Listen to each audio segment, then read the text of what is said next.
In this video, I'm going to show you can easily update Messenger app on an iPhone. Be sure to watch the video to the very end so you don't make any mistakes.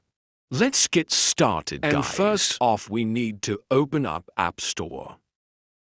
After that, tap right here to go to search. And then we need to tap right there at the search bar at the very top.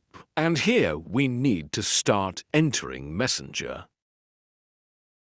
We can just enter MS and then hit right here at Messenger. That's how we can easily find it. And now if we get Indeed right over here, we can see these update button. And all we have to do now in order to update is just tap on it and wait until it is done. If right here it displays you open bottom, it means that you have already the latest app version installed on your iPhone. So now you can just stop right here to use Messenger app. Basically, guys, that's it. Save this video was helpful. Don't forget to hit the like button